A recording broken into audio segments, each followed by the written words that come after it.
Fine student, तो इस class में हम लोग, इस एडिटोरियल में हम लोग बहुत ही इम्पोर्टेंट विषय लेने जा रहे हैं और इसमें हम लोग समझेंगे कि स्टेट कैसे बोरो कर सकती है पैसा, क्या सेंटर कोई रिस्ट्रिक्शन लगा भी सकती है स्टेट के ऊपर, और इससे संबंधित क्या क्या आर्टिकल है भारत के संविधान में। तो कहने का मतलब इस एडिटोरियल में आपको इकोनॉमिक्स का भी एलिमेंट समझ में आएगा और साथ साथ संविधान का जो आर्टिकल है, अनुच्छेद है, इंपॉर्टेंट आर्टिकल है, उसका भी समझ में आएगा कैसे लिंक है। तो इकोनॉमिक्स प्लस पॉलिटी ये दोनों ही कवर होगा इस एडिटोरियल में, समझ गए ना। तो देखो, तो GS2 कॉन्स्टिट्यूशन पॉलिटी के दृष्टिकोण से भी इसको देख सकते हो या फिर तुम इसको इकोनॉमिक्स पर्सपेक्टिव से भी देख सकते हो। GS पेपर 3 के पर्सपेक्टिव से इसको देखा जा सकता है। तो यहाँ पे समझते हैं बच्चे लोग, नेट बोरोइंग सेलिंग। देखो ये मामला 1 साल पुराना वाला मामला है, केरल का, जो बहुत पहले पढ़ा भी चुके हैं तुम लोग को, यूट्यूब पे अवेलेबल होगा मेरा। नेट बोरोइंग सेलिंग NBC, पहले लेमन पर्सपेक्टिव से समझते हैं, नहीं पहले लेमन पर्सपेक्टिव समझते हैं, फिर उसके बाद टेक्निकल, क्योंकि मुझे एक एक लाइन समझाना है और एक एक लाइन में उसका तुमको मिलेगा, उसका भेद मिलेगा, एक एक वर्ड को इंटरप्रेट भी करना होगा ठीक से। एनीवे पहले लेमन पर्सपेक्टिव समझते हैं। नेट बोरोइंग सीलिंग मतलब, नेट मतलब क्या, इतना, बोरो और सीलिंग मतलब इतना फिक्स है, इससे ज़्यादा आप नहीं कर सकते हो। यानी कि राज्य के ऊपर एक लाइन खींच दिया गया, यानी कि एक सीलिंग, सीलिंग मतलब क्या, एक लिमिट फिक्स कर दिया गया कि इससे ज़्यादा आप बोरो नहीं कर सकते हो। राज्य भी बोरो करती है ना, बोरो करती है ताकि वो अपना मेंटेनेंस कर सके, राज्य को चला सके। राज्य का मतलब क्या है, जो एग्जीक्यूटिव है, जो चला रहा है, जो सरकार चला रहा है। ये मामला किसके लिए है, केरल के लिए है। अब इसमें क्या कंटेंशन क्या आया कि जो सेंटर जो इम्पोज कर रही है राज्य के ऊपर, वही केरल के ऊपर, और कह रही है कि ये आपका नेट बोरोइंग सीलिंग है, तो केरल के हिसाब से ये लग रहा है कि सेंटर के पास ये अधिकार नहीं है करने का। तो इसलिए वो सुप्रीम कोर्ट गई थी, पिछले साल का ही इशू है ये। तो यहाँ पे हमें समझना होगा क्या ये पॉसिबल है, क्या सेंटर स्टेट का नेट सीलिंग और नेट बोरोइंग सीलिंग लगा सकती है, इम्पोज कर सकती है। और इससे पहले क्या परिस्थिति था, गवर्नमेंट ऑफ इंडिया एक्ट 1935 में क्या लिखा गया था और अभी के संविधान में क्या है ये चीज़। तो हमें गवर्नमेंट ऑफ इंडिया एक्ट 1935 भी विजिट करना होगा और देखना होगा उस समय क्या परिस्थिति था, उस समय क्या प्रोविजन था ये इस चीज़ को लेके, और अभी प्रोविजन कैसे डिफरेंट हो गया। ठीक है, समझ गए। तो समझो यहाँ पे थोड़ा सा, सेंट्रल गवर्नमेंट 2023 में नेट बोरोइंग सीलिंग लगा दी स्टेट केरल के ऊपर, मतलब जो केरला जो स्टेट है उसके ऊपर नेट सीलिंग लगा दी कि इतना कर सकते हो। कितना नेट सीलिंग लगाई कि जो आपका ग्रॉस स्टेट डोमेस्टिक प्रोडक्ट है, यानी कि स्टेट का जो GDP कह सकते हो, स्टेट का भी अपना GDP होता है ना। बताओ तो कौन सा हमारा राज्य है भारत में जो सबसे ज़्यादा स्टेट GDP है जिसका, यानी कि ग्रॉस स्टेट डोमेस्टिक प्रोडक्ट है, महाराष्ट्र। ठीक है, महाराष्ट्र का सबसे ज़्यादा है, समझे ना। हाँ, उधर तमिलनाडु और यूपी का भी बहुत अच्छा है। महाराष्ट्र का पर कैपिटा इनकम भी बहुत तगड़ा है, सही बात है ना।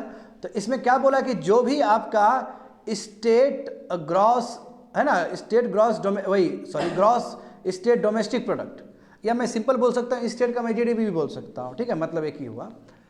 2023 और 24 फाइनेंशियल ईयर, पिछले फाइनेंशियल ईयर का, तो उसका आप 3% ही, आप 3% ही क्या कर सकते हैं, बोरो कर सकते हैं। तो मैं देखो इसको एकदम लेमन पर्सपेक्टिव में समझाता हूँ।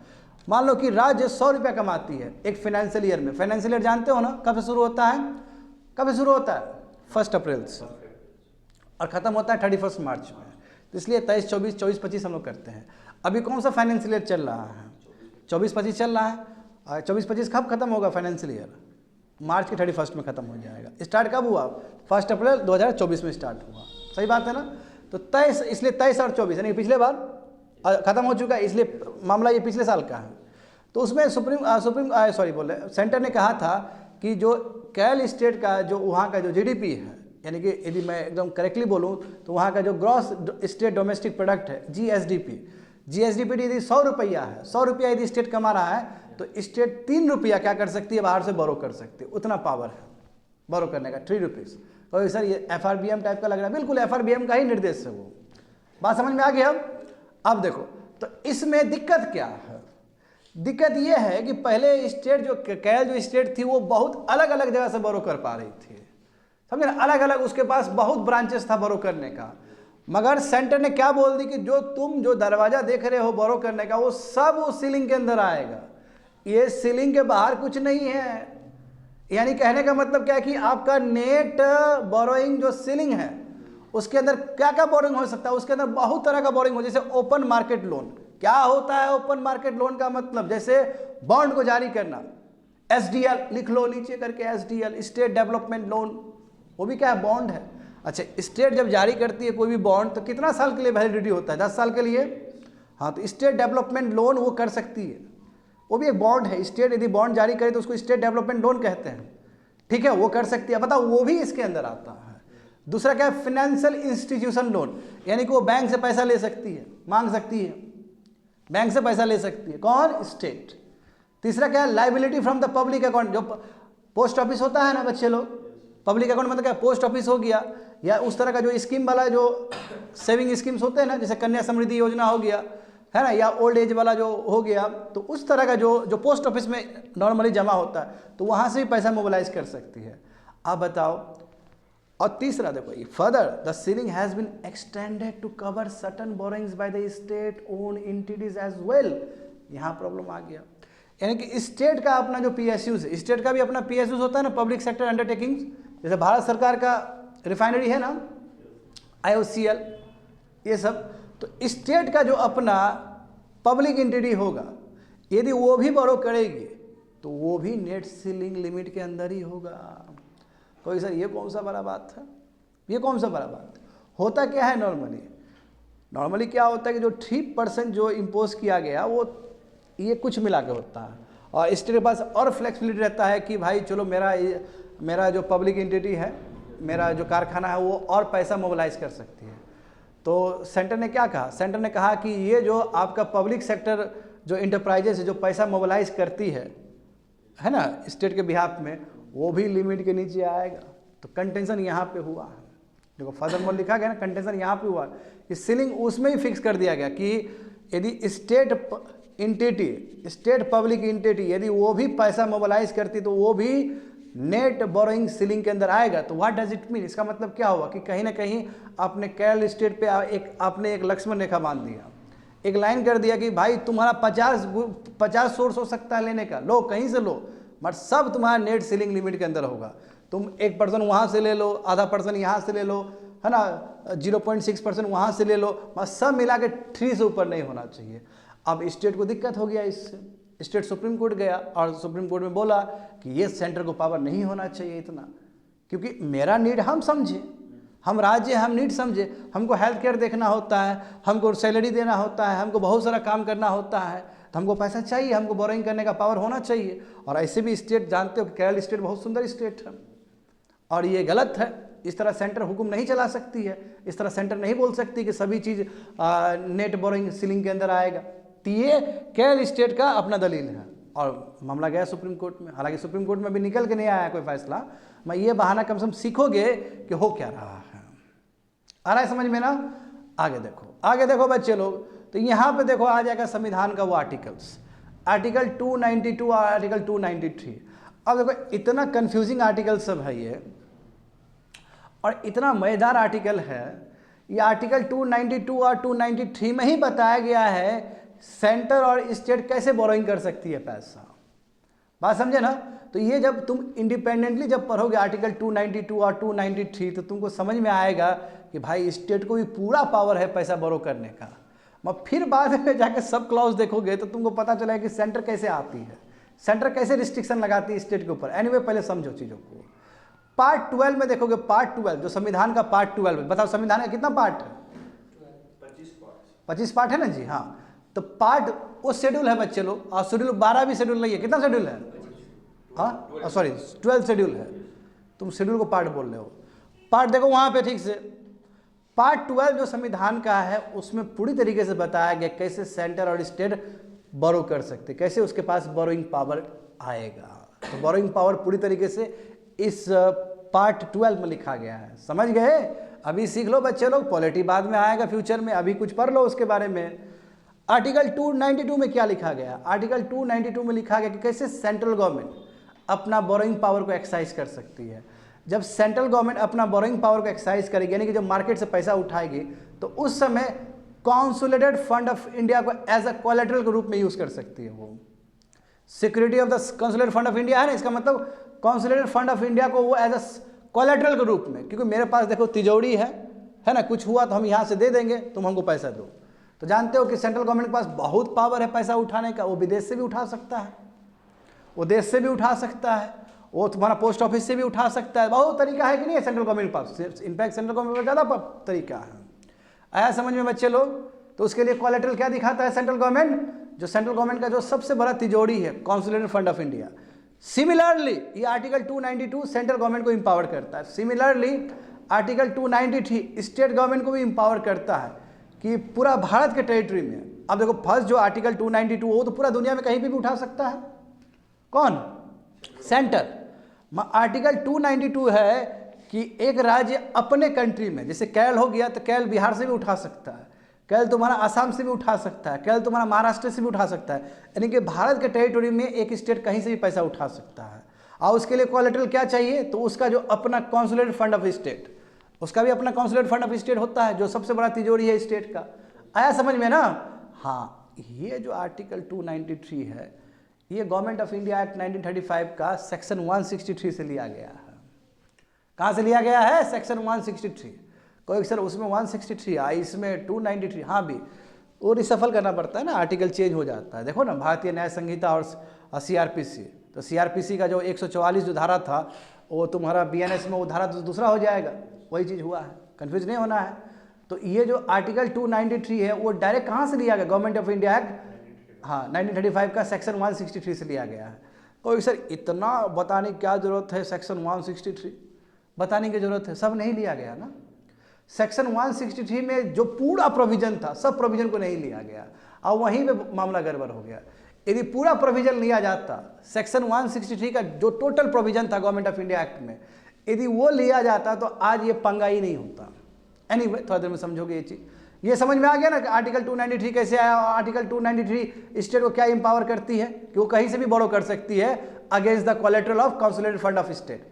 अब देखो, तो चाहे आर्टिकल 292 हो जो कि सेंटर को इंपावर करती है, चाहे आर्टिकल 293 हो जो कि स्टेट को इंपावर करती है, इसमें क्या है कि बोरोइंग में भी fix from time to time, यानी कि बोरोइंग जो है कितना बोरो कर सकती है, कितना बोरो करना चाहिए, तो सेंटर के लिए पार्लियामेंट डिसाइड करेगा लॉ बना के, और स्टेट के लिए विधानसभा डिसाइड करेगा लॉ बना के लिए। तो ये देखने से तो लगा कि भाई ये तो पावर बड़ा ही इंडिपेंडेंट पावर है। पार्लियामेंट डिसाइड करेगा अपना लॉ ला के, FRBM एक्ट ला के, और इस तरह स्टेट भी अपना एक्ट लाएगा, उस हिसाब से एग्जीक्यूटिव को ऑर्डर आएगा, एग्जीक्यूटिव एम्पावर्ड है, गवर्नमेंट एम्पावर्ड है, उस हिसाब से पैसा उठाएगी। तो जब तुम पढ़ रहे हो आर्टिकल 292 और 293 तो तुमको नहीं लग रहा है कि ये सेम अरेंजमेंट है स्टेट और सेंटर का? जैसे सेंटर कर सकती है उस तरह स्टेट भी कर सकती है? मैं ऐसा नहीं है, क्योंकि जब तुम सब क्लॉज में विजिट करोगे तो वहाँ पे सेंटर फिर इम्पोज हो जाएगा, सेंटर फिर स्टेट के ऊपर आ जाएगा। कैसे? तो आगे देखो, यहाँ पे देखो। तो सवाल वही है कि जब हम 292 पढ़े और 293 पढ़े तो हमें तो लगा बड़ा ही इंडिपेंडेंट पावर है, पार्लियामेंट लॉ बनाएगी, उसके हिसाब से सेंटर क्या करेगी? पैसा उठा लेगी। विधानसभा लॉ बनाएगी, उसके हिसाब से क्या स्टेट क्या करेगी? अपना पैसा उठा लेगी। सही बात है ना? तो how does the central government, फिर सेंट्रल गवर्नमेंट कैसे आ गया स्टेट गवर्नमेंट बोरोइंग में? जब स्टेट गवर्नमेंट बोरो कर रही है तो फिर सेंटर कैसे आ गया? Because of this clause, article 293 clause 2। ये क्या है? ये क्या है बच्चे लोग? समझो इस बात में। Government of India may grant loans to any state subject to condition laid down by any law made by parliament up to the limits fix under article 292। इसमें क्या है कि गवर्नमेंट ऑफ इंडिया स्टेट को loan दे सकती है। किसको? State को लोन दे सकती है। और उसके लिए लॉ कहाँ से बनेगा? पार्लियामेंट से बनेगा। आज जो कि पूरी तरीके से कहाँ पे दिया गया? आर्टिकल 292 में दिया गया। बिल्कुल स्टेट, सेंटर देती है ना पैसा, सेंटर देती है ना पैसा स्टेट को, तो वो भी आर्टिकल 292 के अंदर ही हो जाएगा। और दूसरी बात है उसके लिए कहाँ से लॉ पास होना चाहिए? पार्लियामेंट से। आगे देखते चलो। सेंट्रल गवर्नमेंट उस समय जब लोन देगी, सेंट्रल गवर्नमेंट के और ये भी पावर है कि यदि और आपको लोन दिलवाना है, the central government can also provide guarantee upon the consulate fund of India in respect of loans raised by any. कोई भी मान लो कि एक स्टेट है, वो स्टेट को और लोन चाहिए, तो उस समय सेंट्रल गवर्नमेंट अपना बड़ा दिल दिखाते हुए ये भी बोल सकती है कि इसको भाई पैसा दे दो और गवर्नमेंट ये जो कॉन्सुलेट फंड ऑफ इंडिया है वो कोलेटरल रहेगा। ये भी पावर है सेंट्रल गवर्नमेंट को।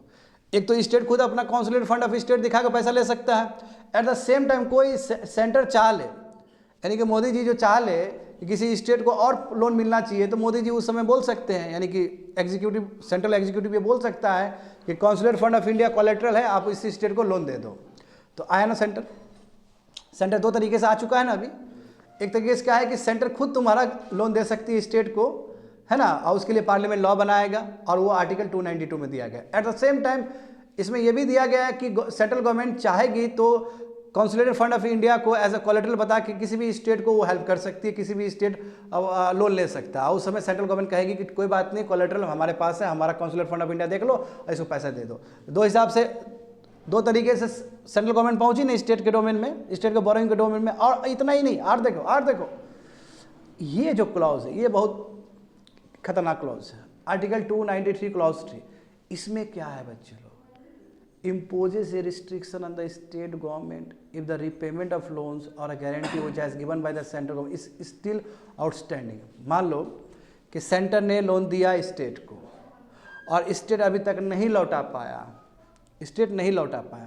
तो उस समय सेंटर क्या कर सकती है, रिस्ट्रिक्शन लगा सकती है। क्या कर सकती है, रिस्ट्रिक्शन लगा सकती है।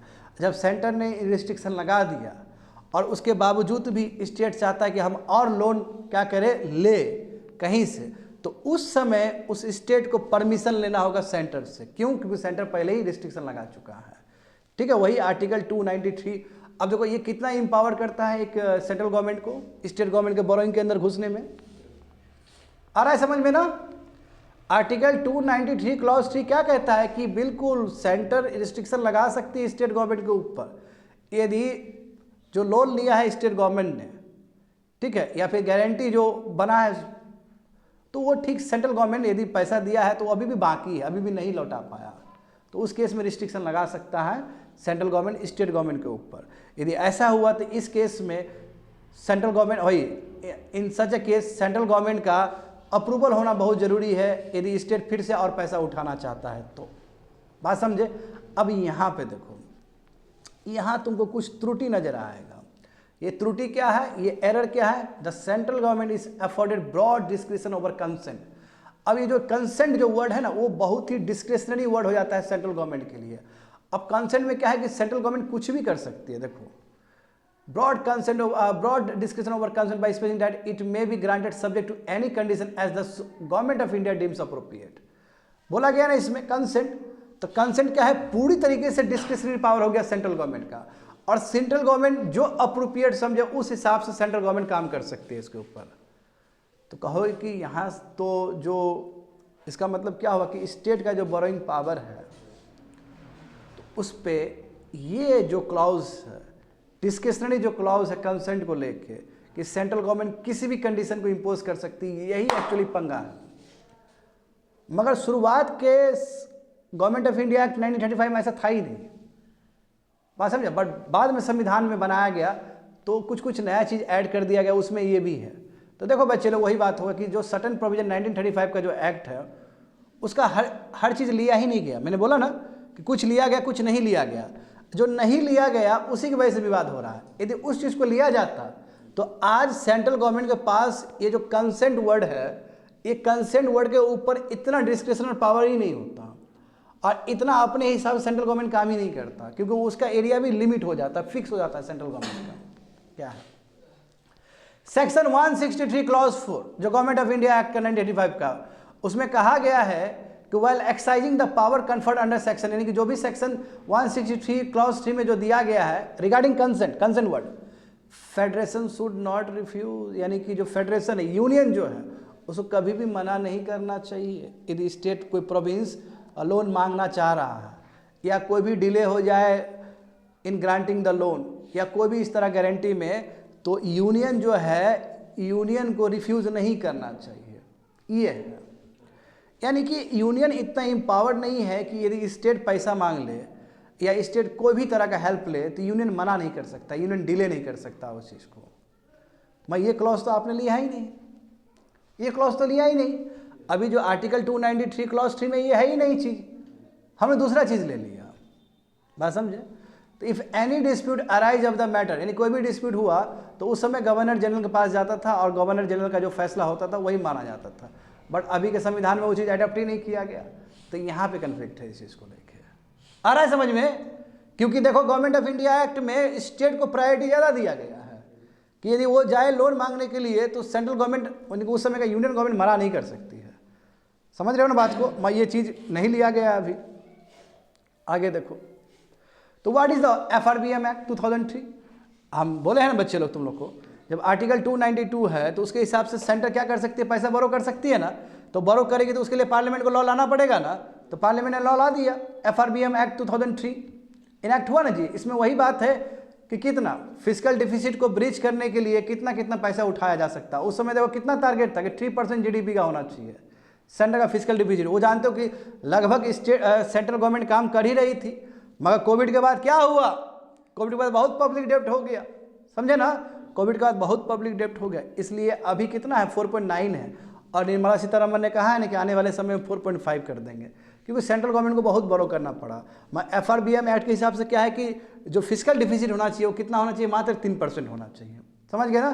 तो as per the centre directive, अब देखो सेंटर फिर डायरेक्टिव देगी स्टेट गवर्नमेंट को भी कि तुम भी भाई इस तरह का लेजिस्लेशन बना लो ताकि तुम्हारा भी फिजिकल डिफिसिट फिक्स्ड हो, बात समझे ना। फिर उसके बाद देखो नया FRBM अमेंडमेंट एक्ट 2018, तो इसमें भी वही बात था देखो कि सेंट्रल गवर्नमेंट को, यानी कि वही जो FRBM 2003 का है फिर अमेंड किया गया 2018 में। इसमें भी यही बात था कि फिजिकल डिफिसिट सेंट्रल गवर्नमेंट को कितना करना चाहिए, 3 से ऊपर नहीं करना चाहिए। मैं दुर्भाग्य की बात है कि कोविड के बाद ज़्यादा हो गया ये चीज़, समझे ना, 6 से ऊपर चला गया था। अभी चलो फिर से कोशिश करके हम 4.9 लाएँ और आने वाले समय में 4.5 होगा, अच्छी बात है।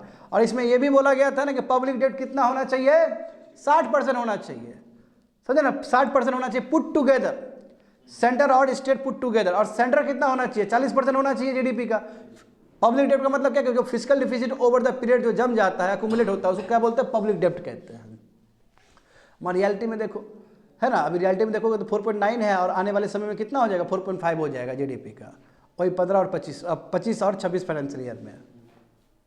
तो यहाँ पे देखो बच्चे लोग, तो सम से डैट, कई लोग कहते हैं कि सेंटर का जो रिस्ट्रिक्शन है इस विदाउट कंसिडरिंग द फिनेंस, यानी कि सेंटर जिस हिसाब से रिस्ट्रिक्शन लगाए, केरल पर लगाए रिस्ट्रिक्शन, क्या लगाई कि आपका जितने भी ग्रॉस स्टेट डोमेस्टिक प्रोडक्ट हैं 100 रुपया है तो 3 रुपया तक लिमिट है। तो ये बोले कि इस जो सेंटर जो लगा रही है इस तरह का रिस्ट्रिक्शन, ये कहीं ना कहीं सेंटर बिना सोचे समझे लगा रही है, क्योंकि हर स्टेट का फाइनेंशियल नीड अलग है। तो सेंटर जो रिस्ट्रिक्शन लगा रही है बोरोइंग लिमिट पे स्टेट का, ठीक है, ये ठीक नहीं है। उसको फिजिकल रिस्ट्रिक्ट कर रही है, वो ठीक नहीं है। बिना फाइनेंशियल पोजीशन स्टेट का समझे हुए यदि इस तरह लगाना तो ये डायरेक्ट फेडरलिज्म का विरोध हो गया। ये तो स्टेट का जो इंडिपेंडेंस है उसके अंदर घुसना हुआ, क्योंकि उसके लिए आर्टिकल 293 तो है स्टेट का अपना, बात समझे ना कहीं ये गलत है। तो नीड ऑफ द आवर क्या है, नीड ऑफ आवर ये है कि जब कॉन्स्टिट्यूशन असेंबली डिबेट में जो अयंगर साहब बैठे थे तो उन्होंने कहा था कि जैसे फाइनेंस कमीशन एक अलग बॉडी है तो उसी तरह का एक और कमीशन होना चाहिए स्टेट का फाइनेंशियल पोजीशन देखने के लिए। स्टेट जो लोन लेगी कहाँ से, तो उसके लिए एक डेडिकेटेड बॉडी होना चाहिए, जस्ट लाइक फाइनेंस कमीशन। और दूसरी बात है कि ये जो सेक्शन हम छोड़ दिए गवर्नमेंट ऑफ इंडिया एक्ट 1935 का, वो सेक्शन को यदि हम फिर से ले आए तो सेंटर का जो लिमिट है वो फिक्स हो जाएगा, सेंटर बार बार इंक्रोच नहीं करेगी। ठीक है, वही है। देखो there must be a proper guidelines होना चाहिए ताकि सेंटर एक्साइज, सेंटर का देखो मेन प्रॉब्लम डिस्क्रिशनरी पावर का ही है ना। हाँ, तो कम से कम डिस्क्रिशनरी पावर को यदि आपको डिफाइन करना है तो उसके लिए गवर्नमेंट ऑफ इंडिया एक्ट 1935 का वो क्लॉज लेके आना होगा, जो कि हम अभी नहीं है, जो कि अभी एब्सेंट है। तो आर्बिट्री डिसीजन इस तरह ये सेंटर बोले कि 3% लिमिट, ये ठीक नहीं है, समझे ना, ये ठीक नहीं है। वही बोला कि leading to either uncheck borrowing, इससे क्या हुआ कि भाई ऐसा हो सकता है ना कि जिसमें भारतीय जनता पार्टी का कोई भी मान लो कि स्टेट हो, जैसे महाराष्ट्र हो गया या MP हो गया, तो वहाँ पे कुछ लगाया ही नहीं तो वो तो आंख बंद करके फिर करेगा। और दूसरी बात है कि जहाँ पे कांग्रेस या फिर जहाँ पे अपोजिशन पार्टी वाला रूलिंग स्टेट है वहाँ पे इस तरह का रिस्ट्रिक्शन लगा देगी तो फिर प्रॉब्लम है।